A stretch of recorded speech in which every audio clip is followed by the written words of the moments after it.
سلام. با خودم خیلی کلنجار رفتم که این کار رو انجام بدم و شروع بکنم یا نه. به این نتیجه رسیدم که بهتره شروع بکنم. چه کاری رو؟ تولید محتوا با شیوه خودم در حوزه هنر و فرهنگ، سینما، بالاخص سینما. چشمم آب نمیخوره از این رسانه‌های موجود اصلا کارشون آگاهی بخشیدن نیست. اونها میخوان ما رو از آگاهی دور بکنن. یعنی تمام تلاششون اینه که ما از آگاهی دور بشیم و به آگاهی نرسیم، مزه شیرین حقیقت رو نچشیم. داریم میریم به سمت تحولات بزرگی در دنیا. یعنی دوران جدیدی داره شروع میشه که شبیه دوران قدیم نیست. مقاومتی داره شکل میگیره برای نرفتن ما به این دوران جدید.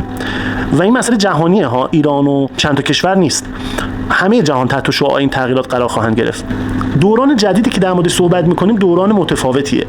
دورانی نیستش که بشه با اون اندازه‌گیری‌های زمان قدیم اندازه‌شو گرفت. من میخوام نگاه هنریمو بیان بکنم. اتفاقاتی که در هنر میفته، در سینما میفته. سینما هم موضوعاتی که میخواد بسازه در آینده در دوران جدید، اون موضوعاتی نیستن که در گذشته ساخته میشده. با به دنیا آمدن هر انسانی یک موضوع هم باهاش به دنیا میاد. ترکیبی از اتفاقات مختلف رو یک شخصیت انجامش میده و اون رو زندگی میکنه و ما اون زندگی رو میکنیم فیلم. و یک زندگی مثلا حالا 40 50 60 ساله رو در عرض 1.5 ساعت نشون میدیم. دیگه دوران جدید دوران اسطوره ها نیست. اسطوره ها دیگه دورانشون تموم شده. من فوتبالی نیستم، ولی مثلا کریستیانو رونالدو که خداحافظی کرد حالا از بازی‌های ملی و اینها، بعد از کریستیانو رونالدو و لیونل مسی و اینها کسی دیگه نداریم. مثلا در سینما تام کروز آخرینه. اسطوره نخواهیم داشت، ولی آدم‌های خیلی خفن، خیلی مبتکر، خیلی خلاق و انقلابی به معنای ایجاد کنندگان انقلاب در اون عرصه که فعالیت میکنن خواهیم داشت. خیلی آدم‌های خفنی خواهیم داشت و استعدادهایی ظهور خواهند کرد که همه دنیا مغفورشون بشن و اینها میتونن تحولات بسیار بزرگی رو ایجاد بکنن. اینکه هوش مصنوعی اومده و خیلی از آدم‌ها و عوامل ممکنه بیکار بشن، ولی تحولاتی که به وجود میاد یه سری عوامل بسیار بیشتری رو خواهد خواست.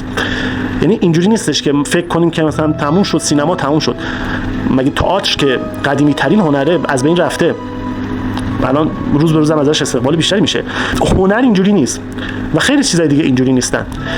یک سری اضافه کاری ها و بردگی ها از بین میره. انسان میشه ارباب و هوش مصنوعی میشه دستیارش. به نظر من موضوعات بسیار زیادی در سینما میتونه ساخته بشه که داره خاک میخوره و هنوز ساخته نشده و ساخته خواهد شد. به نظر من ما شاهد یک زایش هستیم، زایشی مفید برای بشریت. یک زایش هستیم و دردی اگه وجود داره این درد زایمانه.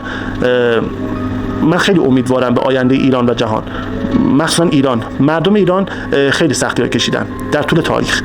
سیستم ها اومدن و نخواستن مردم ایران خودشون رو پیدا بکنن، ولی امروز روز به دلایل مختلف که جای بررسی داره و حتما در مورد صحبت خواهم کرد، به دلایل مختلف مردم ایران خودشون رو پیدا کردن و دارن میرن رو به جلو و اتفاقات خیلی حیرت انگیزی رو خلق خواهند کرد.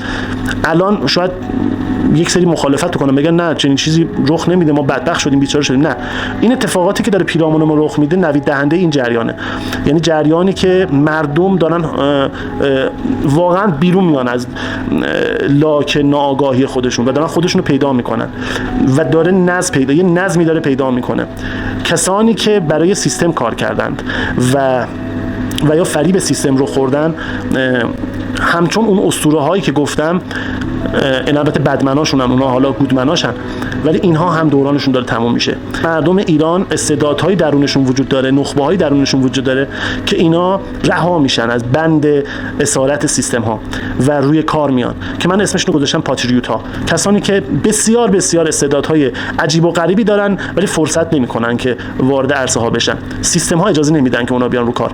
به نظر من داره یه تلنگرهایی میخوره، یه اتفاقاتی داره میفته و ایران جدید داره زاییده میشه و ما داریم میریم به سمت دوران جدیدی که اصلا شبیه قبل نیست و کسانی میتونن از این دوران جدید فیض ببرن و لذت ببرن که خودشونو بشناسن. در این قسمت اولیه و مقدماتی من خواستم فقط یک ورودیه‌ای داشته باشم به چگونگی نگاه خودم به عرصه هنر.